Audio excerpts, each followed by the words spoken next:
So I just want to share this real quickly. It's unfortunate Shayna Baszler went down the way she did, but the mental health break was so unfortunate, and she was requested to return to WWE at a time requested in November on November 15th, and then she asked for a mental health break.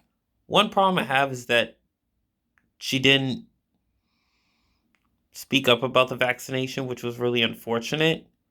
But what's also unfortunate is like I did was hoping she returned and feud with Shayna Baszler, but when I found out the deeper meaning of her injury and her infamous situation, it's just really unfortunate. I feel like so for Nia Jax to leave the way she did and to be released and share this emotion, that's when I found out of all the other releases, which I never know about. But I do want to mention Nia Jax a bit more.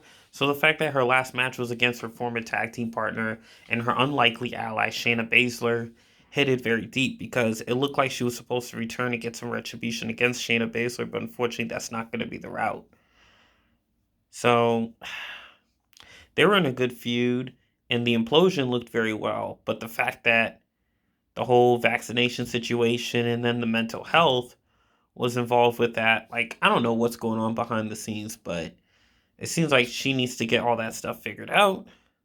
So if WWE had to let her go and she had to leave, I guess that's what had to happen. So I found out about this release last night when I saw her post on Instagram, and it looked like she was getting a lot of love from the fans. So as I scroll through all this Instagram, it's like it just really stings how like she had to move on. It looked like she lives a great life, very down to earth person, and unfortunately had so much history with Shayna Baszler, who was an unlikely ally. It looked like they had an on again, off again feud, and then on again, off again ally with Shayna Baszler, but apparently that wasn't the case. So it was just interesting to see like how it unraveled the way it did. So just seeing the post, it hits really deep, and I just felt like it was just an unfortunate route. So, like I said before, like hopefully if she needs to be vaccinated, be vaccinated. It's important. I know everybody has choices or opinions, but I think it's needed to be somewhat immune from this COVID thing because it has been very serious over the year, especially why things haven't opened up, businesses shut down, we had to stay home. It was a very serious situation. Mental health is also serious too, but there's so many ways to get that under control and get it figured out.